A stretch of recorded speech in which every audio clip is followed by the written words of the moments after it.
Namaste and welcome back to Mindful Serenity Yoga with Nancy, and we are going to continue answering questions from the jar. And once again, I will stress that I am no expert or no guru by any means, no knower of all knowledge. I am just a learner like most of you, and as part of my learning, I like to teach. And I teach because I learn, and I learn when I teach. So that is why I'm here today doing what I'm doing. I am going to, as I have been doing, pull a question from a jar, questions that have been asked to me directly, questions that I found asked to other people, questions I may have asked myself for other people, and questions that I just found on a search that said good spiritual questions to ask. So this is what this particular jar is full of, all those types of questions. And I've probably answered close to 90 questions already, if not more. And I like to continue with this exercise because I really find it helpful for me on a selfish level to be able to assimilate what I'm learning.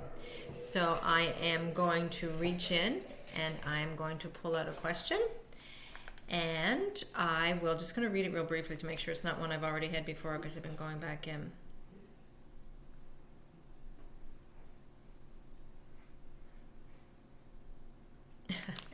I have to.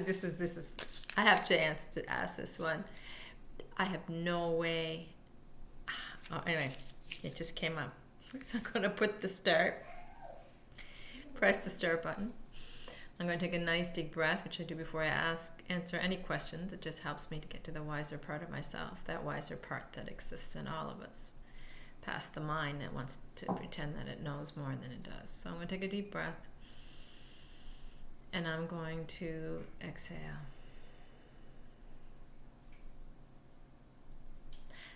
This is the question. It's actually more, I think it's a trick question. Someone's stuck in there for me, but I want to see. It says, non-verbally act out what you believe to be the current condition of the world. Non-verbally act out what you believe to be the current condition of the world. Sorry, I'm not judging the question. I'm just finding that hard to answer. Okay. Non-verbally. Hard for me to do because I like to talk. I like my words.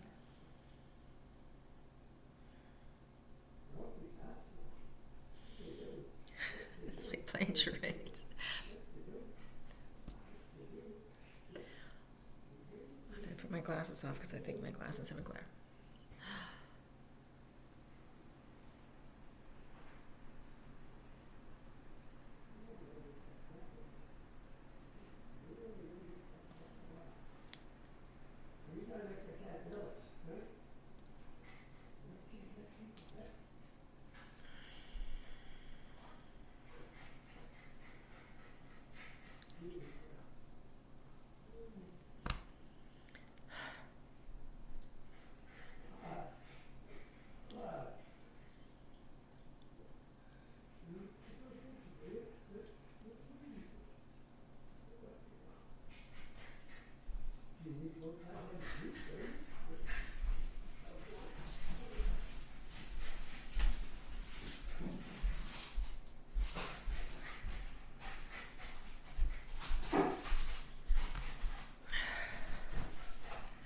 Okay, that's all the nonverbal acting I'm going to do.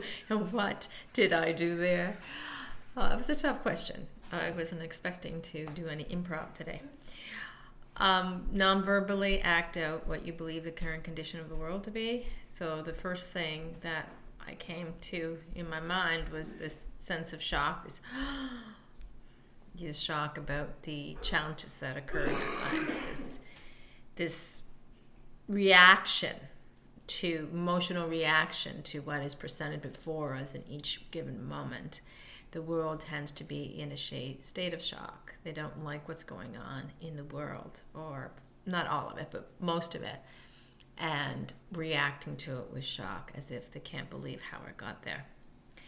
The second thing I did was I covered my face, and I think that epitomizes what the world is doing in most cases, and that is a form of I don't want to see what I don't like. I don't want to see what is painful.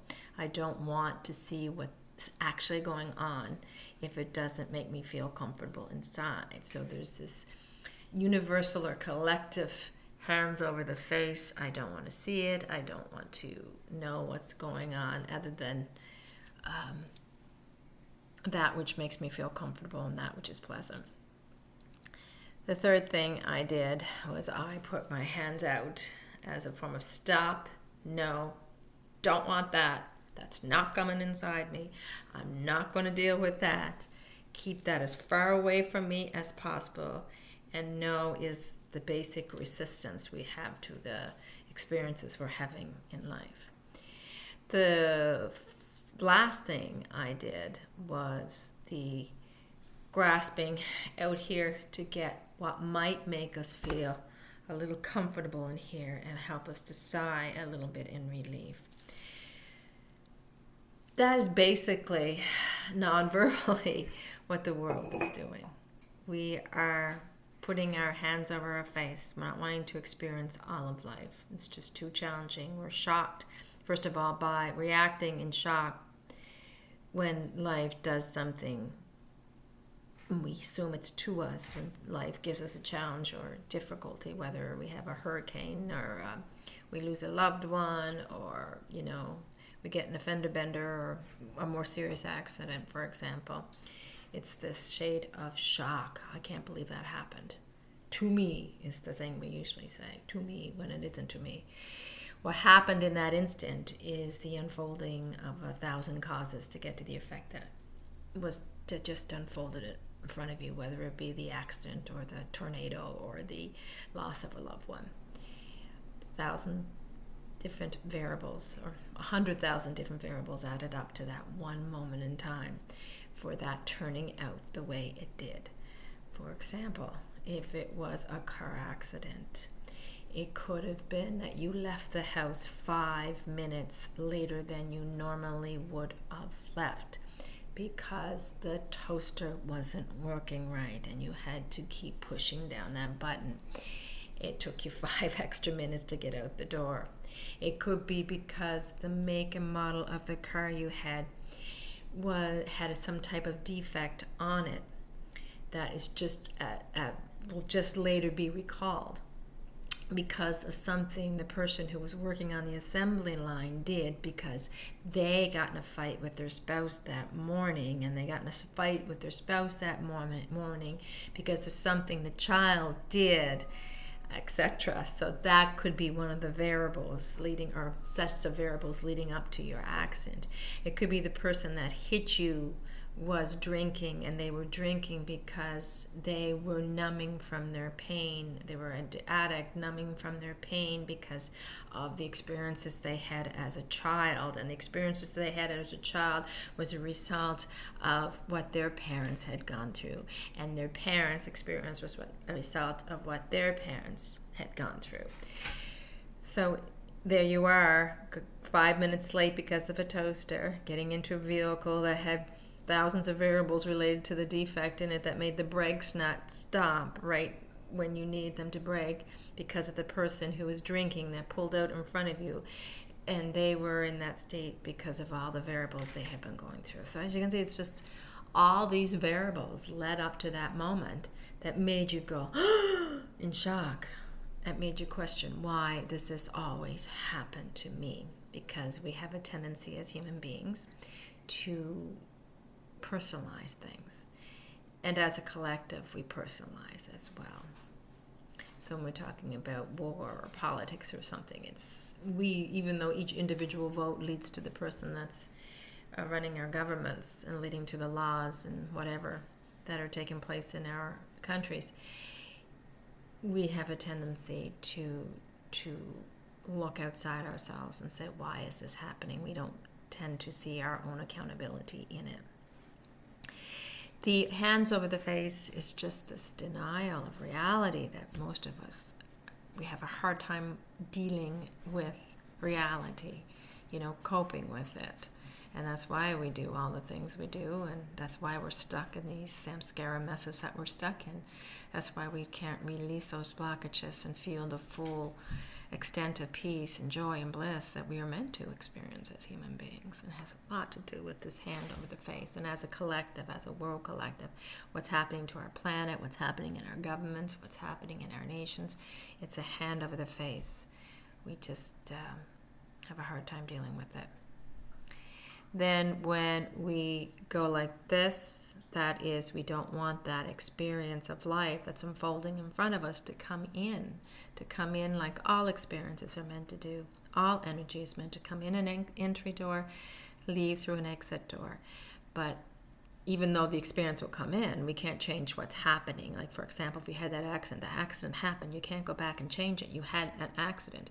But we may say, no, I don't want to feel that experience fully. I don't want to experience it fully. So though it comes in as just senses take it all in, so it's inside us, we may have a tendency to not allow it to go any further. And when we push away, what we're really doing is pushing down. We're suppressing and keeping it stuck inside us. So that experience of the accident becomes a samskara knot. It becomes a tangle of impressions inside us, a tendency that will now affect us for the rest of our lives. Every time we see someone who drives by us in the same type of car that hit us, every time the toaster doesn't work, every time we see the model car we were in, then we find out later that was recalled, that may be activated and cause the same emotional reaction we had, and we don't want to deal with that because we don't want to deal with this. So that's what this is all about, pushing away parts of life that we are having a hard time coping with. And of course, when we push away parts of life, we're actually pushing away all of life. Life is a combination of the 10,000 sorrows as well as the 10,000 joys. So we need to be able to embrace and accept all of reality as it is. But most of the collective world is doing this. The no, again, is a form of resistance. No, I don't want that in my life. I don't want the weather to be the way it is. I don't want the tornado to be coming. I don't want my spouse to die, even though we know everyone eventually is going to die. It's just a form of denying the reality of life, resisting and denying the reality of life. This, of course, is grasping for things out there that we think will make us feel more comfortable in here, that won't trigger our samskaras or buffer our samskaras possibly, or just make it more comfortable inside.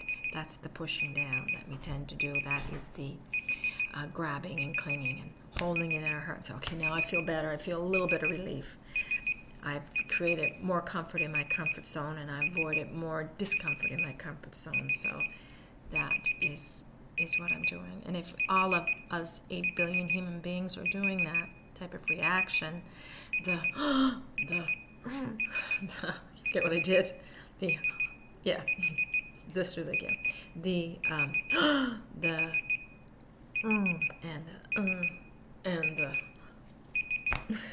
Then we are basically creating a collective world of unreality. We're not accepting reality as it is. And if we want peace, it all begins accepting the moment exactly as it is. Well, that's all I have to say or act out for that one. That was a toughie. Thank you for the question, though. We'll put that in. Have a wonderful day. Namaste.